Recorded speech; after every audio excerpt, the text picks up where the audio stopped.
A red-haired water bird stood beside its nest, holding a large frog. Two hungry chicks were waiting. She chose to save the meal for her young ones.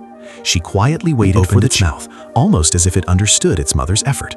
The mother looked as effortless as drinking water, searching for food. She carefully fed a male chick. The female always chooses the size of the prey carefully swallow. During the first few days, she brings smaller prey so the chicks can eat easily. As they grow older, their young survive.